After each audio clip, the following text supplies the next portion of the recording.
오늘 말씀의 제목은 여호와의 살아계심을 두고 맹세하노니라는 제목으로 말씀을 나누겠습니다. 대부분의 사람들이 인생의 문제를 사람들 간의 문제로 생각을 합니다. 그래서 사람들 간의 사람들 안에서 문제가 해결되면 될 것처럼 생각을 해요. 하지만 우리가 늘 알고 있는 것처럼 모든 문제의 주관자는 하나님이십니다. 하나님께서 인도하시기에 우리가 하루하루를 살아가는 것이에요. 그런데도 믿는 자들까지도 어떻게 생각하냐면 모든 일들을 사람들의 일로 간주합니다. 그래서 하나님이 우리를 어떻게 생각하시고 하나님께서 우리에게 어떻게 인도하시겠다고 약속하셨는지 그것에 관심을 갖는 것이 아니라 늘 저 사람이 내 편인가? 저 사람은 또 어떤 생각을 갖고 있는가? 사람들 앞에서 내가 어떻게 대처하는 것이 지혜로운가? 이런 논리들만, 이런 궁리만 하는 것이 우리의 삶의 방식입니다. 그래서 우리 가운데는 하나님 앞에서의 공의가 없어요. 하나님 앞에서 공의는 별로 관심이 없고 뭐에만 관심이 있냐면 사람들끼리의 옳고 그름. 근데 그 사람들끼리 옳고 그름은 어떻습니까? 내 형편과 상황이 달라지면 언제든지 그 기준이 바뀌어버려요. 원래 이 정도 높은 기준의 것이었는데 내가 아는 어떤 사람이 이 기준에 부합하지 못해서 처벌받게 돼 있어요. 그러면 은근슬쩍 기준을 낮춥니다. 그러니까 사람들끼리 뭔가를 논의하게 되면 어떤 문제가 생기냐면 변함없는 어떤 기준점이 생기지 않아요. 어떤 기준점을 잡아뒀다가도 내 자녀가 그 기준에 의해서 처벌받게 돼 있으면 기준을 내리라고 소리를 치는 것이 사람들의 생각입니다. 그래서 사람들끼리 뭔가 합의하고 뭔가 이뤄내는 것은 항상 하나님의 공의하고는 완전히 거리가 먼 일이 벌어지는 것이죠.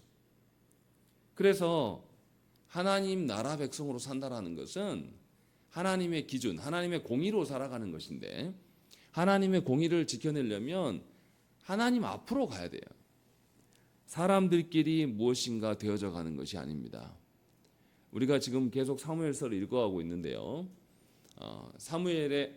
사울의 대적인 다윗의 대적인 사울이 죽었습니다. 그리고 사울의 대를 이을 아들 요나단도 죽었어요. 그러면 이제 우리가 쉽게 생각할 수 있습니다. 이제 다윗이 왕위에 오른가 보다라고 생각을 할 수 있어요. 그런데 우리가 계속 말씀해왔지 않습니까?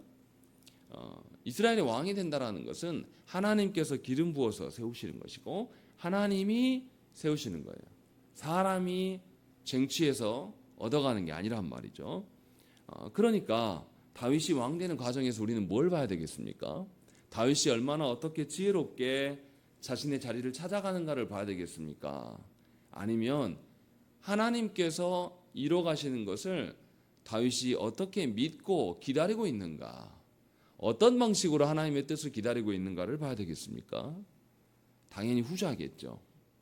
무엇인가 우리가 열심히 뭘 해서 뭘 성취해내고 이뤄가는 것을 보여주려고 성경이 말하는 것이 아니라 하나님께서 이루시는 것을 기다릴 줄 아는 것, 이것이 지금 오늘 본문에서 우리에게 말하고자 하는 것입니다. 이 문제를 어디에 적용하고 있냐면 정치 권력에 대한 문제에 적용하고 있습니다. 우리가 요 사이에 계속 이 정치판에서 벌어지는 일들을 보지 않습니까? 그러면 정말 사람의 일들이라는 것이 많이 느껴져요. 자기 편 이야기 했을 때는 그렇게 이렇게 했다가 상대 당에 대한 이야기가 나오면은 기준이 확 달라지는 그런 정치인들이 한두 명이 아니죠. 대부분 다 그렇죠. 이런 것을 보고 있으면 정치 권력은 그런 정치 권력에서 정의란 건 찾지 말고 그냥 누가 이기는가가 중요한 거 아니겠는가, 이렇게까지 우리가 생각을 하는 것이죠. 그런데 놀랍게도 성경은 지금 정치 권력 이야기를 하고 있는데 그 속에서 하나님의 정의를 말해야 된다라는 것을 우리에게 지금 말하고 있습니다. 이제 이것을 우리가 살펴야 된다는 것이죠.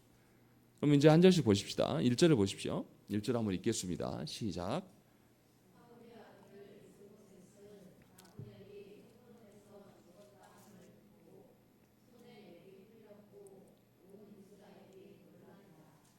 일절을 읽어보면 참 이상하지 않습니까?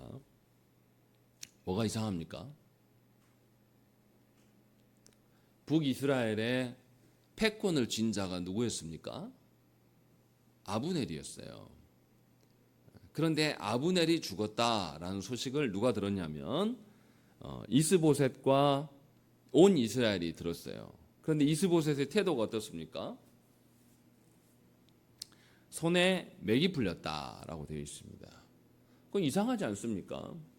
우리가 3장에서 지난주에 보았잖아요. 이스보셋이 아브넬에게 당신이 내 아버지 사울의 첩과 동침하였다는 걸 내가 들었다라고 이야기했을 때 아브넬이 뭐라고 합니까? 협박하는 거죠. 네가 어떻게 왕 된 줄 아냐? 너 그렇게 까불면 내가 이 나라 다 다윗에게 줘버릴 거야 하고 다윗에게 갔단 말이죠. 그러면 이스보셋의 입장에서는 아브넬이 없어지는 게 좋잖아요. 그렇지 않습니까?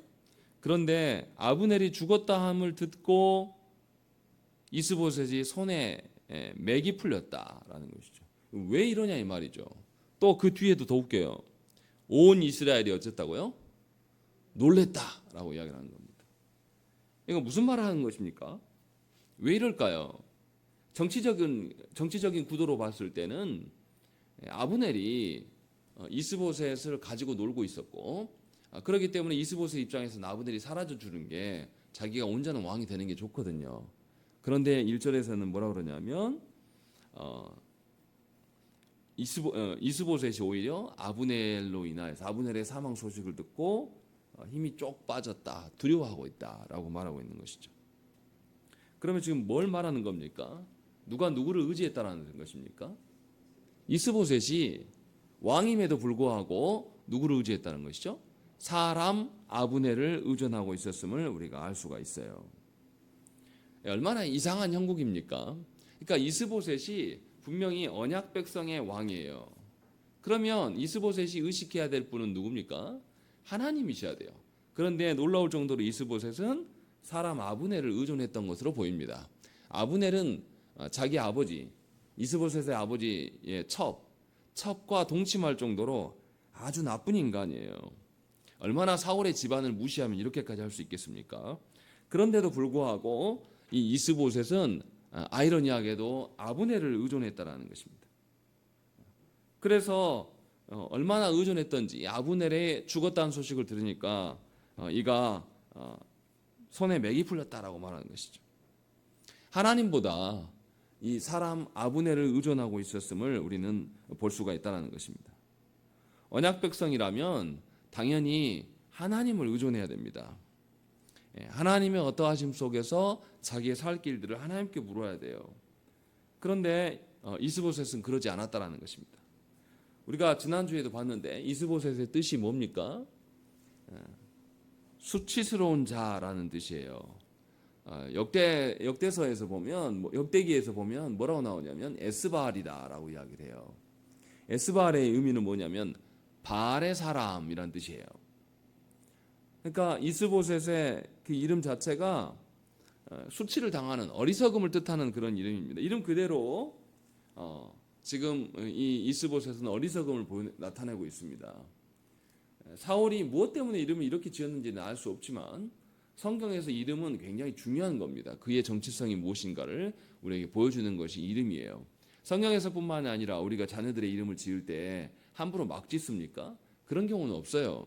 그 자녀가 평생 동안 어떻게 불리울 것인가에 대해서 고민하기 때문에 이름은 굉장히 중요한 것이죠. 그런데 놀랍게도 이스보셋은 수치를 당하는 자로서 살아간다는 것이죠. 왜 수치를 당했냐라는 것이죠. 왜 그렇습니까? 하나님을 의존할지 모르기 때문이에요. 다른 게 없어요. 그것을 지금 성경은 우리에게 말하고 있습니다. 누가 수치를 당하게 한 게 아니라 스스로 이스보셋 자체가 하나님이 아니라 사람을 의존하고 있어요. 그 자기가 의존하는 그 아브넬도 어떤 사람입니까? 자기 집안을 무시하는 사람이에요. 자기 집안을 겁박하는 그런 사람을 의존하고 있는 거죠. 그러니 평생에 살아가면서 계속 수치를 당할 수밖에 없는 거죠. 그러니까 이스보셋이 얼마나 어리석습니까? 이것을 지금 보여주고 있어요. 에레미야 17장 5절 말씀에 뭐라고 그러시냐면 여호와께서 이와 같이 말씀하시니라 무릇 사람을 믿으며 육신으로 그의 힘을 삼고 마음이 여호와에게서 떠난 그 사람은 저주를 받을 것이라.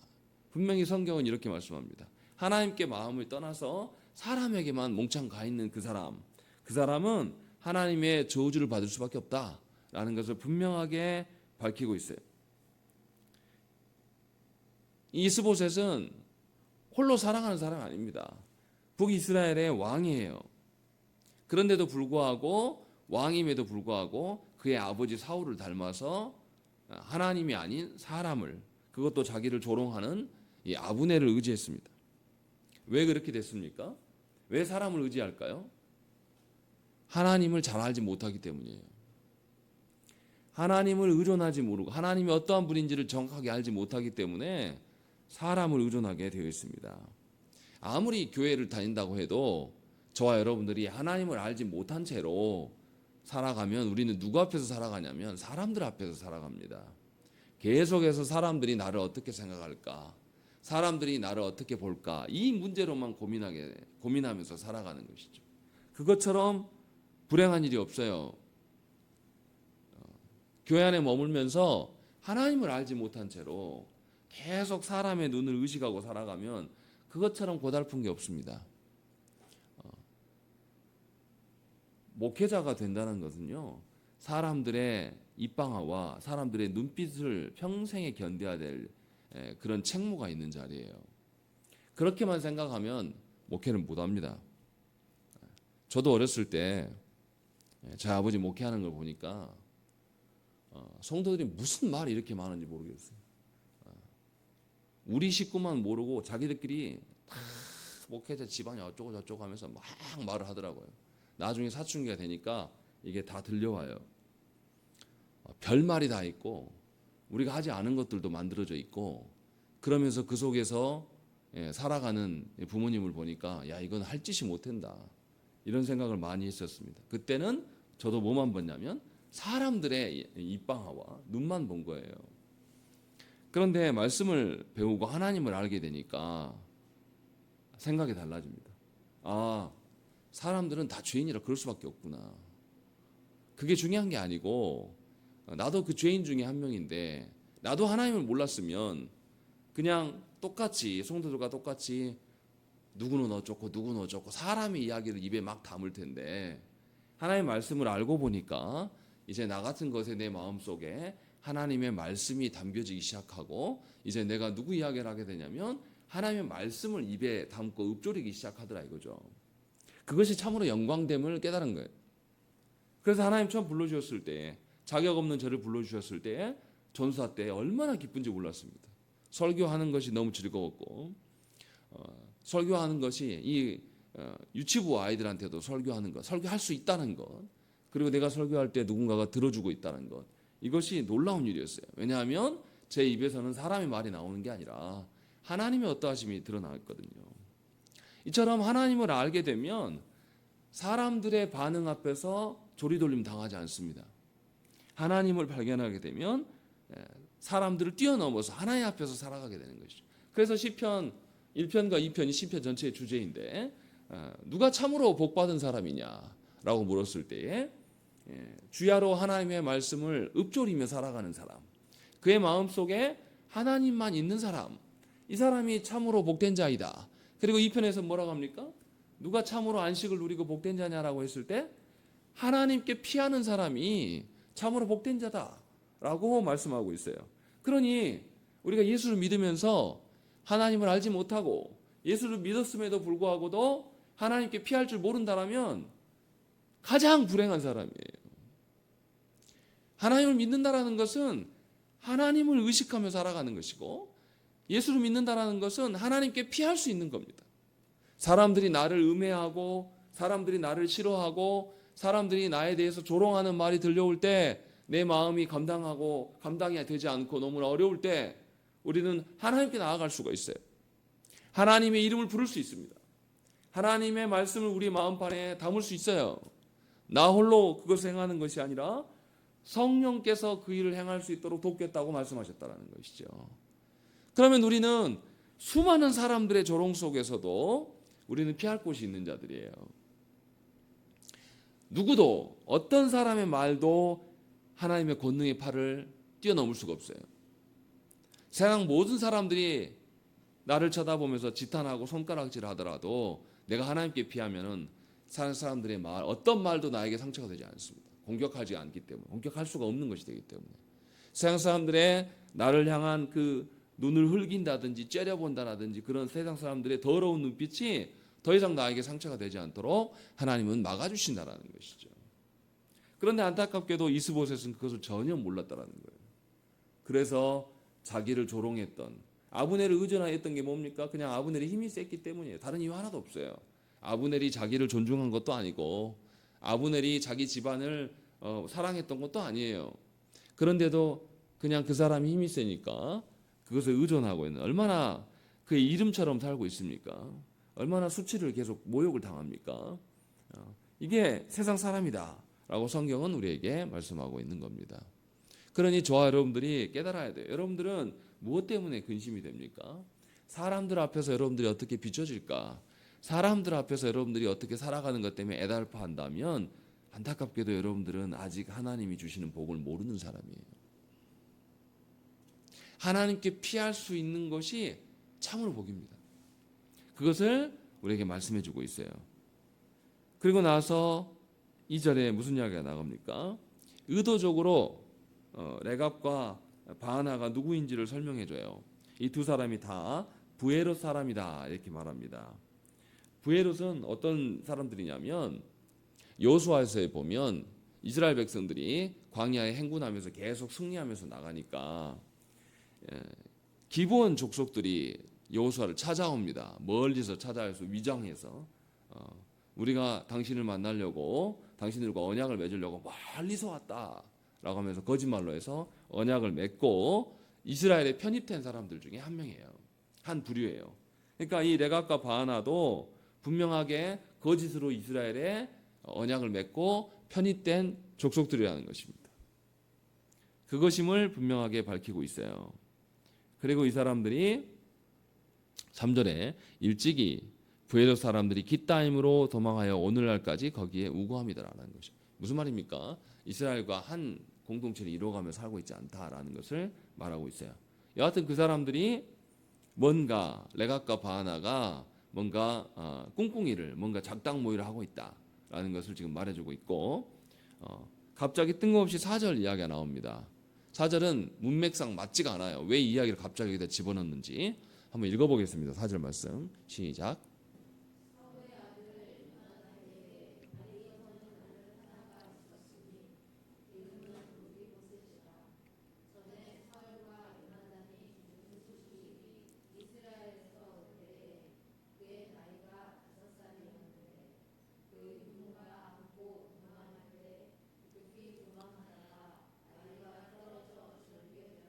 예, 4절은 갑자기 요나단의 아들 무비보셋에 대한 이야기가 나옵니다.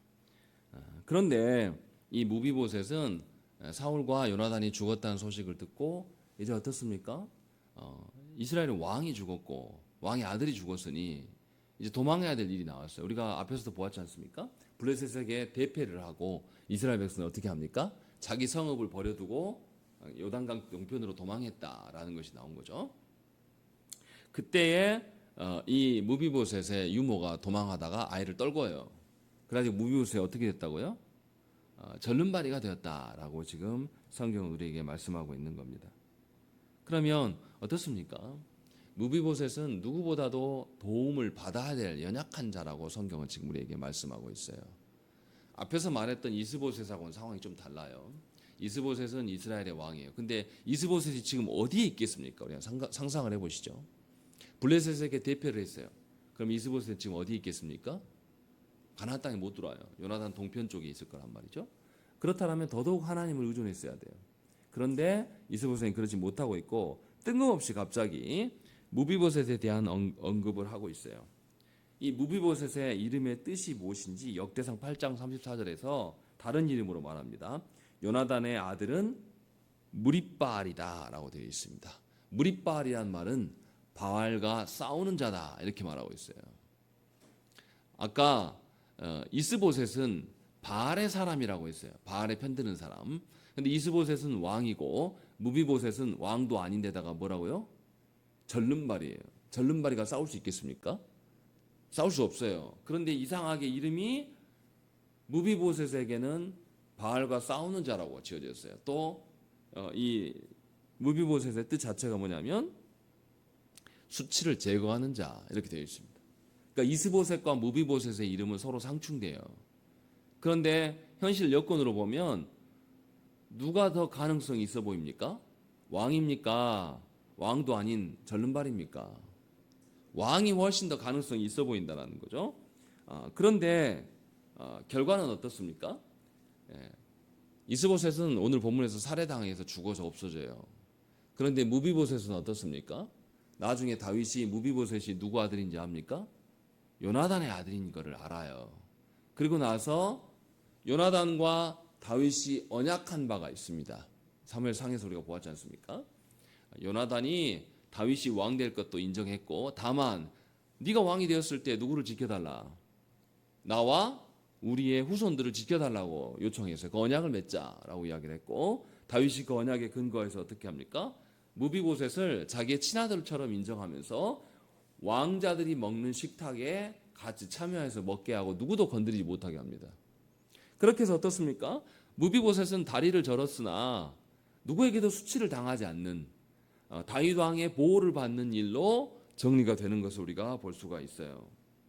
분명하게 무비보셋이 다윗의 보호를 받음으로 말미암아서 다윗이 사울 왕조를 예후하고 있다라는 것을 증명하게끔 그 역할을 하게 되는 것입니다. 비록 다리는 절지만 하나님께서 세우신 다윗 왕이 하나님께서 세우신 사울 왕조를 무시하지 않았다라는 것의 도구로서 무비보셋이 사용되고 있음을 우리는 훗날에 볼 수가 있어요. 이게 무슨 말 하고 있는 겁니까 지금? 사람들이 보기에는 다리를 절고 힘이 없어 보이지만 무비보셋이 연약한 자로 섰기 때문에 도리어 하나님 세우신 이 다윗 왕이 연약한 자를 지키고 돌봄으로 말미암아서 하나님께 언약을, 또 하나님이 미리 세우신 사울 왕, 비록 그가 하나님 보시기에 합당하지 않은 부분이 많다 할지라도 다윗은 하나님의 기름 부은 종을 함부로 대하지 않고 선대하고 있음. 그래서 온전한 왕의 모습이 무엇인지를 무비보셋을 통해서 또 드러낼 수 있는 장치로 하나님이 사용하신다는 것이죠. 그러니까 사람들의 눈으로 볼 때는 무비보셋은 다리를 절고 부모를 잃은, 원래는 왕족이었으나 왕에 오를 수 없는 형편없는 사람처럼 보이지만 실상은 하나님 앞에서는 하나님의 세우신 다윗 왕을 더욱더 증거하고 증명해 놓을 수 있는 도구로서 세워져 가고 있다는 것을 4절에서 언급을 하고 있는 것입니다. 그래서 하나님께서 누구를 위해서 예비하신 것이다, 다윗을 위하여서 지금 이 무비보셋을 예비하고 있다라는 것을 지금 우리에게 말씀하고 있어요. 그러니까 하나님의 관점으로 오늘 본문을 보면 무비보셋이 어떤 기능을 하는지 보여져요. 그러나 사람의 눈으로 보면 왜 절름발이가 왜 나오지? 왜 여기서 나올까라는 생각이 들 수밖에 없다는 것입니다. 이것이 이제 사무엘서 저자의 의도적인 기록이에요. 그래서 맥락하고 전혀 상관없어 보이는 건데 다 여기에 기록하고 있습니다. 그리고 나서 다시 이야기를 이어가요. 5절부터 레갑과 바하나가 어떻게 하고 있는가를, 이제 이스보셋을 어떻게 암살하는지를 5절부터 8절에서 보여줍니다. 그런데 이상한 장면이 나타납니다. 5절과 7절 말씀 우리 한번 읽겠습니다. 5절 읽고 바로 이어서 7절입니다. 읽겠습니다. 시작.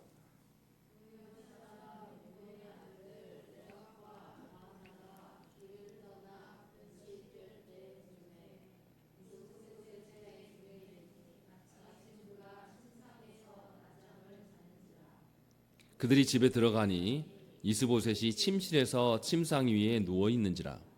그를 쳐 죽이고 목을 베어 그의 머리를 가지고 밤새도록 아라바 길로 가라고 되어 있습니다. 이상한 게 나타나요. 5절과 7절에 반복적으로 나타납니다. 뭡니까? 뭐가 이상합니까?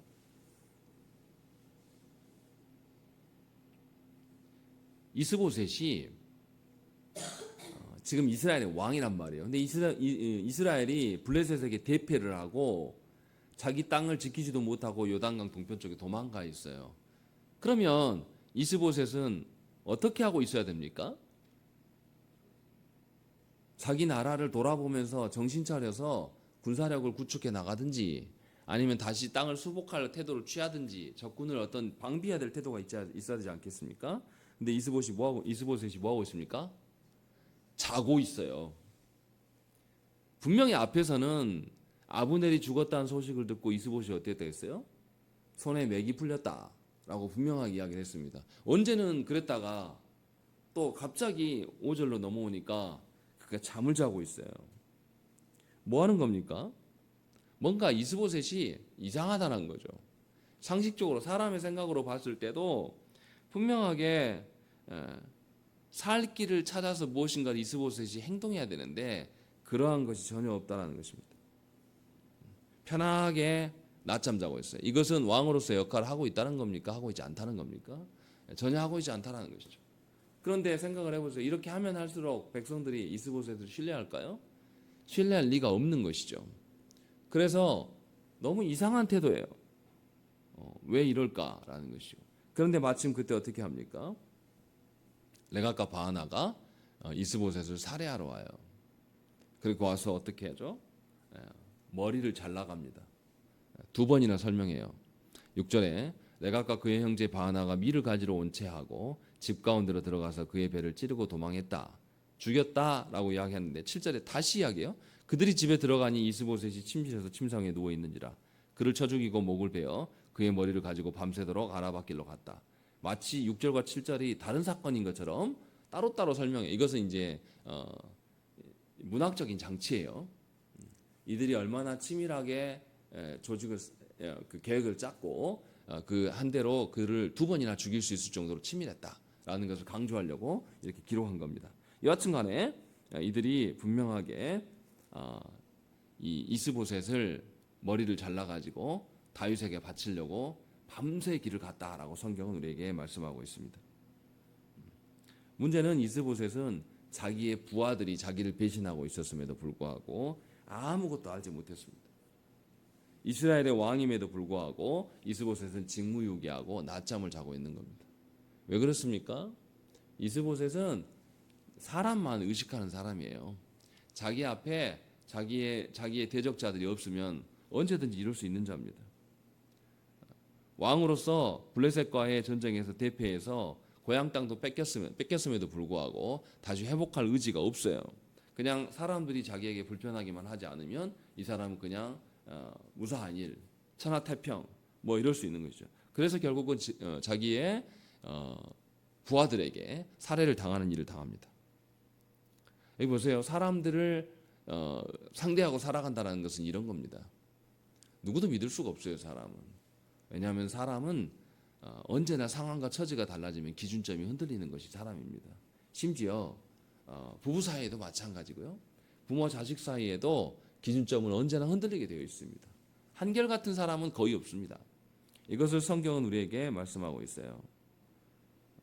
그래서 이 이스보셋이 얼마나 수치를 당하고 죽을 때까지도 수치를 당하고 있는가라는 것을 우리에게 보여줘요.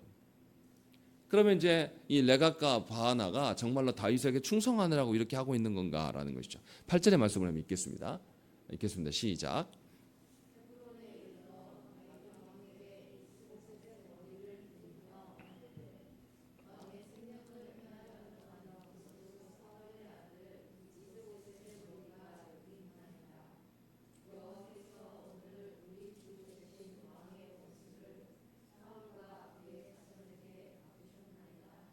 예, 레갑과 바하나는 지금 뭐 때문에 지금 다윗에게 갔습니까?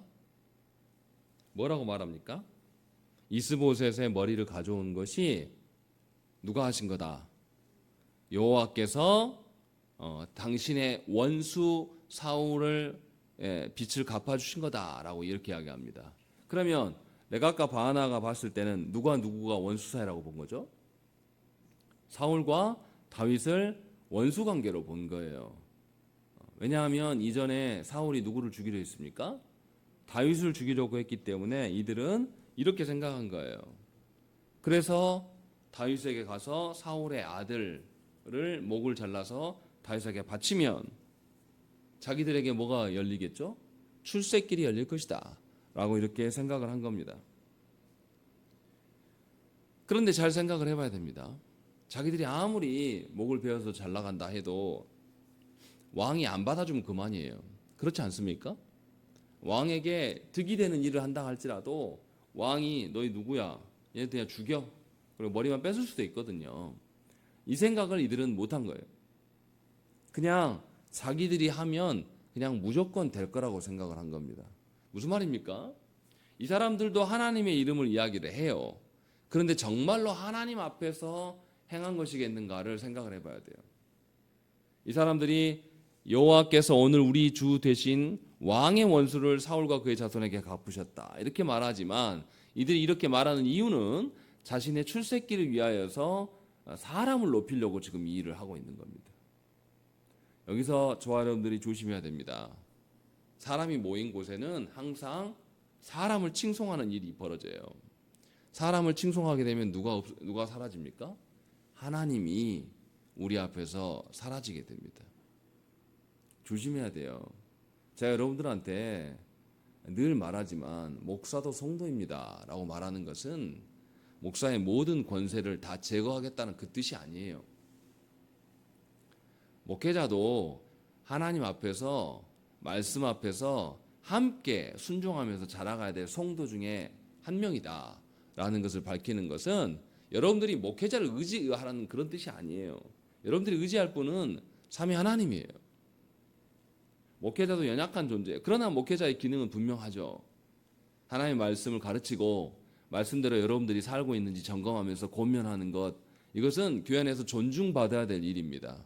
그런데 이것까지도 인정하지 않으면 그 사람은 누구에게서 말씀을 배우겠습니까? 본인이 하나님께 직통 계시를 받아서 말씀 배운다고요? 직통 계시 받아서 온전하게 선 사람이 있습니까? 그런 건 없어요. 예수께서도 뭐라고 합니까? 마태복음 7장 21절 말씀에 나더러 주여 주여 하는 자마다 다 천국에 들어갈 것이 아니요 다만 하늘에 계신 내 아버지의 뜻대로 행하는 자라야 들어가리라 라고 되어 있습니다. 사람들 앞에서 주님을 막 높인 척하는 거 해도 진심으로 하나님의 뜻을 그대로 이루면서 살아가지 않으면 그는 하나님과 아무런 상관이 없다라고 예수께서 친히 말씀하신 거예요. 그러니까 우리는 기억해야 돼요. 많은 성도들이 착각하는 것 중에 하나가 내 마음대로 살다가 어느 날 갑자기 하나님께 기도하면 하나님이 나 받아줄 거야 라는 그런 착각이 우리 안에 있습니다. 그런데 하나님은 주권을 가지신 분이에요. 하나님이 안 받으실 수도 있습니다. 우리는 그 생각을 안 합니다. 그래서 현재에 하나님께 돌아갈 수가 있는 기회가 있음에도 불구하고 우리는 이 길을 하나님께 돌아가는 길을 선택하지 않아요. 나중에 해야 되겠다라는 이런 생각들을 갖고 있습니다. 지금은 내가 젊고 지금은 우리 가정 새끼들 뒷바라지를 해야 되니까 나는 다른 일에 더 주력을 하고 있다가 애들 좀 키워놓고 애들 시집장가 가면 그때 한가해지면 예수 믿겠다는 사람들이 굉장히 많고 실제로 교회 안에서 신앙생활을 해도 엉터리같이 그냥 몸만 왔다 갔다 하면서 하고 있다가 나중에 좀 한가해지면 제대로 해야 되겠다라고 생각하는 분들이 많아요. 절대 달라지지 않습니다. 하나님이 안 받아주셔요. 분명하게 기억을 해야 됩니다. 언제든지 하나님이 우리의 주권자 되시지 우리가 주인이 아니에요. 사랑의 하나님이라고 자꾸 남발하면서 우리가 뭘 착각을 하냐면 하나님께서 주신 기회들을 순종할 수 있는 모든 기회들을 다 제끼는 거예요. 다 던져버려요. 그리고 내 마음대로 살다가 세상 일만 사람들 앞에서 일들만 계속 하다가 아무 때나 하나님께 가서 하나님 이제 나 좀 잘해볼랍니다. 받아주세요 라고 하면서 머리를 조아린단 말입니다. 그렇게 조아리면 내 인생의 모든 일들이 하나님께 순종하는 일들이 순탄하게 열리던가요? 그러지 않습니다. 그렇게 하나님께 엎드린다고 해서 주위의 모든 여건들이 나를 돕고 주위의 모든 여건들이 나에게 협력하는 거 그런 거 없어요. 저도 한때는 잘 몰라가지고 제가 하나님의 일을 위하여서 개척을 하고 이렇게 하면 모든 것들이 협력하여서 선을 이룰 거라고 생각을 했습니다. 근데 그렇지 않더라고요. 오히려 주의 일을 하겠다고 다짐하면 제 주변에 가까운 사람들이 저를 더 괴롭게 해요. 아주 가까이 있는 사람들이 더 힘들게 하는 걸 보게 됩니다. 왜 하나님이 이렇게 하십니까? 우리의 교만함을 하나님께서 찌르시는 거예요. 하나님은 언제나 우리를 향하여서 대기 타고 있다가 우리가 하나님께 손만 벌리면 하나님 무조건 우리에게 응해 주시는 그런 하나님입니까? 그런 하나님이 아니에요. 착각에서 벗어나야 됩니다. 레갑과 바하나는 지금 그 말을 하고 있는 거예요. 이 사람들이 하나님의 뜻대로 살아온 사람들이겠습니까? 그렇다면 북이스라엘의 왕을 죽인다고요? 있을 수 없는 이야기예요. 그냥 자기들의 편리 따라서 북이스라엘에 보니까 이 아브넬도 죽고 이제 보니까 다윗의 세력이 커질 것 같으니까 이리 붙어 먹으려고 지금 뭐 잔머리 굴리는 거잖아요. 그때 다윗이 뭐라고 말합니까? 10절 말씀 보십시오. 10절 읽겠습니다. 시작.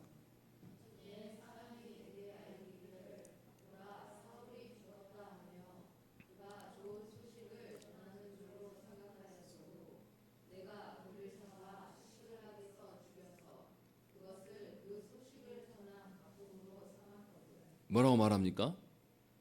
너 말고도 이 아말렉 소년이 있었는데 이 소년이 사울의 왕관을 가지고 와서 사울이 죽었다라는 이야기를 전한 적이 있다. 그때 내가 걔를 처형했다라는 것을 밝히고 있어요. 다윗은 어떤 사람입니까? 스스로 자기의 야심을, 정치적 야심을 스스로 채우는 사람이 아니에요. 정치 권력의 그 자리를 자기가 약탈하는 그런 사람이 아닙니다. 다윗은 예전부터 하나님께서 자신에게 약속하신 일들을 기다리는 자예요. 하나님이 하실 때까지 기다리는 자지 절대로 자신이 먼저 나서서 행하는 자가 아니에요. 왜냐하면 하나님이 주인이시고 자기는 종이거든요. 하나님만이 주권자이고 자기는 따르는 사람이거든요. 그래서 사무엘하 1장에서도 어떻습니까? 사울과 요나단이 죽었다는 소식을 듣고 다윗이 어떻게 합니까? 좋아합니까? 아니에요.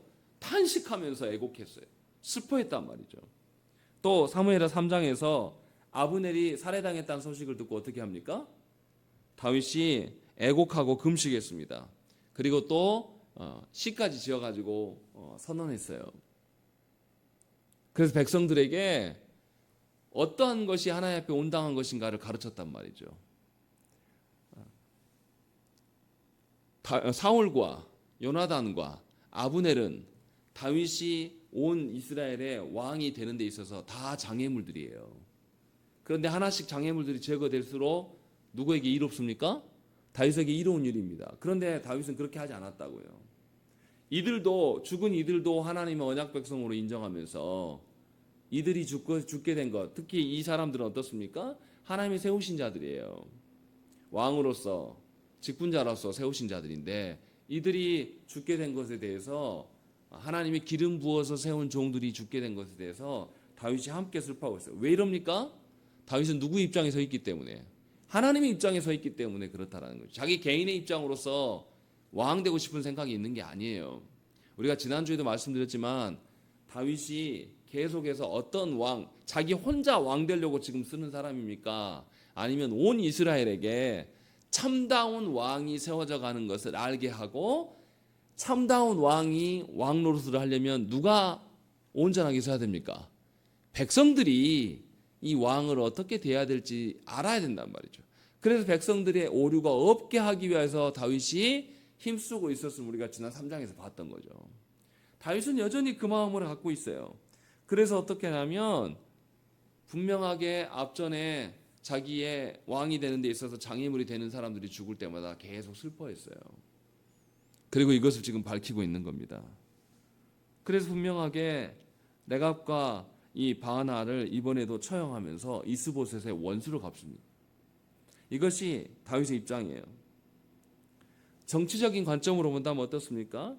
다윗은 정말로 정치를 못하는 사람이라고 말할 수 있어요. 왜냐하면 사울과 요나단, 아브넬은 다 다윗에게 없어져야 될 장애물이거든요. 그리고 없어져야 될 장애물들을 자기 피를 묻히지 않고, 자네 손에 피를 묻히지 않고 다 제거되기 때문에 기뻐할 일이에요. 그런데 다윗은 그런 정치적인 관점으로 이것을 보지 않습니다. 분명하게 자신이 왕 되는 것은 누구의 약속입니까? 하나님의 약속이에요. 그러면 누가 이루시겠습니까? 하나님이 이루시기까지 기다리는 자예요, 다윗은. 이것이 다윗의 놀라운 점입니다. 그래서 다윗이 뭐라고 합니까? 다윗이 9절 말씀에 뭐라고 말하냐면 내 생명을 여러 환난 가운데서 건지신 여호와께서 살아계심을 두고 맹세한다라고 이야기를 합니다. 하나님은 살아계신다. 그 하나님이 살아계심이 내가 오늘까지 존재할 수 있었던 이유다라고 밝히는 거예요. 다윗이 어떻게 존재했습니까? 자기의 생명을 스스로 지키려고, 자기의 안전을 스스로 지키려고 그렇게 살아온 사람이 아니에요. 다윗은 사울에게 몇 번이나 죽일 고비를 거치면서도 다윗은 자기 자리로 다시 돌아가려고 했습니다. 자기가 사울의 수족으로서, 군사로서 그 자리에 돌아갈 수 있는지 요나단에게 타진했어요. 너희 아버지가 정말로 나를 죽이려고 하는지 아는지 알려달라. 만약에 아버지가 죽이려고 하지 않는다면 난 다시 돌아가겠다. 내가 있어야 될 자리로 다시 돌아가겠다라고 그랬던 사람이에요. 사울을 2번이나 죽일 수 있는 상황 속에서도 죽이려고 하지 않았습니다. 그렇게 해서 다윗은 어떻게 살아온 거냐면 순전하게 하나님의 살아계심 때문에 내가 지금까지 살아있는 것이다 라는 것을 다윗은 지금 고백하고 있는 겁니다. 그래서 하나님의 어떠하심으로 내가 오늘까지 존재한 것처럼 앞으로 나는 그렇게 맹세하며 살아가기를 원한다 라는 것이 다윗의 신앙 고백이에요. 그래서 다윗이 어떻게 합니까? 11절에 하물며 악인이 의인을 그의 집 침상에서 죽인 것이겠느냐라고 이야기합니다. 이게 누가 누구에게 한 겁니까? 내가 아까 그의 형제 바하나가 이스보셋, 하나님이 기름 부어 세운 왕을 죽인 것에 대해서 뭐라고 그러냐면 너희들은 악인이고 이스보셋은 의인이다라고 하는 것이죠. 앞에서 이스보셋의 이름의 뜻이 뭐였다고요? 수치를 당하는 자, 바알의 사람, 뭐 이런 뜻이었어요. 그런데 다윗은 하나님의 편에서 다시 그 일을 의인으로 간주하면서 이것을 하나님의 뜻대로 다시 세워야 된다. 왜 의인입니까? 저가 진실로 의인이 아니라 하나님께서 세우셨기 때문에.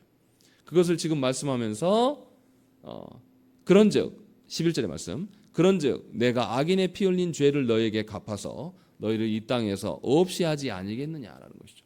하나님의 의로움을 내가 세워야 되겠다라고 지금 말씀하고 있는 것이죠.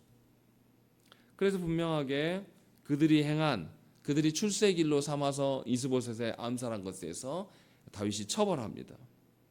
그래서 어떻게 합니까? 처벌한 것을 그냥 조용히 끝내지 않아요. 12절 말씀 보세요. 좀 잔인하게 보일 수 있습니다. 청년들에게 명령하며 곧 그들을 죽이고 수족을 베어 헤브론 못가에 매달고 이스보셋의 머리를 가져다가 헤브론에서 아브넬의 무덤에 매장하였다는 것이죠. 이 레갑과 바나의 손과 다리를 자르고 몸통만 걸어놨어요. 사람들이 잘 보이는 곳에서. 누구 보라고요? 이스라엘 백성들에게 보라고 가르쳐주는 겁니다. 하나님께서 세우신, 기름 부어 세우신 종을 너네가 함부로 업신여기고 너희의 출세길로 알고 그를 밟아서 그를 죽이면 너희도 이 꼴 난다라는 것이죠. 손과 다리를 다 잘라버리겠다라고 하면서 분명하게 누구 앞에 서라? 하나님 앞에서 너희가 살아가야 될 것임을 다윗은 분명하게 가르칩니다. 그냥 자기의 개인적인 일로 치부하는 것이 아니라 다윗은 언약 백성의 왕이에요. 그래서 하나님 앞에서 살아가야 될 필요가 있다라는 것을 이 두 시신을 걸어두고 온 이스라엘에게 가르칩니다. 이것이 다윗의 입장이에요. 우리가 분명하게 기억을 해야 됩니다. 우리는 하나님 앞에 살아가야 돼요. 로마서 2장 6절부터 8절 말씀에 하나님께서 각 사람에게 그 행한 대로 보응하시되 참고 선을 행하여 영광과 존귀와 썩지 아니함을 구하는 자에게는 영생으로 하시고 오직 당을 지어 진리를 따르지 아니하고 불의를 따르는 자에게는 진노와 분노로 하시리라 말씀하신 거예요. 교회 안에 많은 성도들이 당을 지으려고 합니다. 성도들 가운데 자기 편을 만들려고 만나서 구워 삶으려고 하는 거예요. 그래서 저 사람이 무슨 생각하고 있는가 귀를 쫑긋하게 있고 또 저 무리는 무슨 말을 하고 있는가 가서 알려 하고 정보 전쟁을 막 펼칩니다.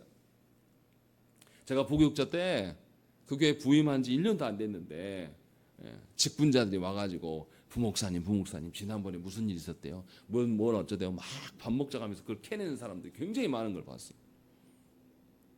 그게 뭐 하는 짓입니까? 그렇게 사람들끼리 당을 짓고 하면 성경이 뭐라고 합니까? 오직 당을 지어 진리를 따르지 아니하고 불의를 따르는 자에게는 하나님의 진노와 분노로 하시리라 라고 분명하게 로마서의 말씀은 우리에게 경고하고 있습니다. 교회는 사람들끼리 모여서 내 사람 만드는 것이 교회가 아니에요. 어떤 교회를 보면 목사님부터 초신자까지 전부 다 당을 짓고 있는 교회들이 있습니다. 그게 목회입니까? 그게 교회입니까? 그게 신앙생활입니까? 아니에요. 하나님 앞에서 살아가야 돼요. 성도들을 잘 모를지라도, 성도들에 대한 속속들이 다 몰라도 괜찮아요. 하나님 앞에서 우리가 순전하게 살려고 하는 삶이 우리 안에 있어야 한단 말이죠. 하나님 앞에서 내 양심이 온전할 수 있도록 하나님의 말씀 앞에 순종하는 것. 하나님께 예배의 자리로 우리를 부르셨으면 예배의 자리를 위하여서 미리미리 준비하는 거예요. 본문도 미리 읽어보고 우리 자녀들이 예배 시간에 딴짓하지 않도록 충분히 잠도 재워가지고 오는 것이고 모든 것을 준비해가지고 이렇게 와야죠. 그것이 하나님 앞에서 사는 거 아니겠습니까? 그런데 우리는 그렇게 하지 않아요. 사람들 앞에서 살아가려고 하는 것입니다. 우리가 그렇게 거짓되이 살아가는 걸 하나님 모르시겠습니까? 하나님이 주권자이신데 하나님이 모르시겠어요? 하나님이 우리가 사람 앞에서 예 쓰고 살아가는 것을 언제까지 계속 지켜보실 것 같습니까? 우리가 아무렇게나 계속 사람들 앞에서 살다가 우리가 아쉬울 때 하나님 좀 도와주세요라고 손 내민다고 해서 하나님 받아주십니까? 왕 대신 하나님을 너무나 모르는 소리고 우습게 여기는 거예요. 다윗은 분명하게 말씀하고 있어요. 내 생명을 여러 환난 가운데서 건지신 여호와께서 살아계심을 두고 나는 맹세한다라고 말씀합니다. 그래서 내가 이런 일을 한다라고 말하는 것이죠. 하나님이 살아계시고 하나님이 주권적으로 나를 관여하시기 때문에 나는 그 하나님 앞에서 내가 이러이러한 일을 한다라고 다윗은 분명하게 자기 입장 정리를 말하고 있는 것이에요. 오늘 본문을 보면 굉장히 기회주의적인 사람들이 많이 나타납니다. 반대로 사람들이 어떻게 하든지 말든지 하나님 앞에 서 있는 사람도 나타나요. 저와 여러분들이 분명하게 하나님 앞에서 살아가셔야 됩니다. 사람들이 보기에는 하나님 앞에서 사는 것이 굉장히 미련해 보일 수가 있어요. 사람들 마음 사는 게 진짜 더 쉽거든요. 자기 사람 만들어가지고 힘자랑하는 것처럼 재밌는 게 없거든요. 저도 부교육자 때 그걸 해봐서 알아요. 내 사람 만들어가지고 내가 무슨 말을 해도 나를 지지하고 나를 따라오면 힘도 생긴 것 같고요. 그렇습니다. 그런데 제가 그 교회를 사임하고 나올 때는 다 빠빠이 하더라고요. 아무도 내 편 들어주지 않아요. 사람은 언제나 배신을 합니다. 자기 입장 정리를 할 때가 곧 와요. 그러니 험한 것을 우리가 바라보면서 헛된 것에 저울을 자지 마세요. 신앙생활이라는 것은 사람들의 관계가 아닙니다. 다시 말씀드리지만 신앙생활 하다가 보면 하나님 앞에서 살지 않는 분들을 만나게 돼요. 그러면 기가 막히기도 하고 왜 저럴까라는 생각이 들 때도 있어요. 그러나 하나님께서 우리의 모습을 투영해 주고 계심을 깨달으셔야 된다는 것입니다. 우리라고 뭐 다릅니까? 우리도 틈만 나면 사람들의 마음을 살려고 하는 것이 우리의 죄된 본성 아닙니까? 분명하게 하나님 앞에서 살아가셔야 돼요. 여러분들은 누가 만들어 가십니까? 여러분 스스로가 만들어 가는 게 아니에요. 여러분들은 하나님께서 말씀으로, 성령께서 말씀으로 여러분들을 빚어 가신단 말이죠. 그런 자이기 때문에 우리가 하나님의 백성이라고 말할 수가 있는 것입니다.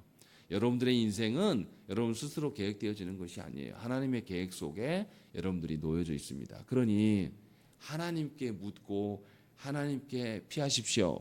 하나님께 묻고 하나님께 피하려면 하나님을 알아야죠. 하나님이 뭘 좋아하시는지, 하나님이 뭘 기뻐하시는지, 하나님께서 나에게 무엇을 요구하시는지 어떻게 합니까? 하나님 주신 계시의 말씀을 늘 읽고 묵상하면서 그 말씀을 여러분들의 마음에 새기고 입에 담아서 계속 하나님의 말씀을 읊조리는 거예요. 그렇게 하나님의 말씀을 읊조리고 아는 사람만이 누구에게 피할 수 있습니까? 하나님께 피할 수 있습니다. 그리고 여러분들이 하나님을 알고 하나님을 피하는 것에 대해서 늘 살아가면 누가 봅니까? 이것을 여러분들이 자녀들이 그것을 보게 될 거예요. 그러니까 여러분 자녀를 교육한다는 것은 어떤 몇 시간 아니 몇 분 아이들한테 암기시키고 뭐 한다 그 교육이 아니에요. 여러분들이 살아가는데 일상에서 어떤 방식으로 누구 앞에서 살아가는지를 여러분 자녀들이 다 보고 배웁니다. 평상시에 여러분들이 늘 하나님을 의식하고 살아가면요, 여러분 자녀들도 하나님을 의식해요. 그러나 하나님 의식하지 않고 여전히 사람의 일에, 사람들의 눈에, 사람들이 어떻게 보일까로 이렇게 맞춰 살아가면 놀랍게도 자녀들도 사람들 앞에서 잘 보이려고 애를 써요. 그러니 얼마나 감사합니까? 나 같은 것을 하나님 온전하게 세우시려고 누구까지도 활용하십니까? 자녀들까지도 하나님 활용하셔서 우리를 지키시려고 하는 거예요. 얼마나 복된 일입니까? 나 하나만 제대로 쓰면 누구도 같이 제대로 써요? 자녀들도 함께 서게 하시다고 하나님 약속하신 거예요. 자녀만요? 아니 우리 배우자도 하나님께서 아직 믿음이 약한 그 배우자들까지도 하나님께서 지키시겠노라라고 말씀하고 있는 거예요. 다윗 보세요. 다윗 한 사람이 하나님 앞에 온전한 왕으로 세워져 갈 때에 이스라엘은 어떻게 됐습니까? 그 고대 근동에서 다윗이 온전한 왕으로 설 때 이스라엘이 무시당했습니까? 그러지 않았다는 것이죠. 여러분들에게도 하나님께서 동일한 복을 주실 수 있어요. 그러니 분명하게 저와 여러분들이 하나님 앞에서 살아가는 방편을 놓고 기도하셔야 된다는 것입니다. 살아계신 하나님의 이름으로 여러분들의 앞날을 정하셔야 한다는 것이죠. 이것이 여러분들의 기도 제목이고 인생의 목적이 되시기를 간절히 빕니다. 함께 기도하겠습니다.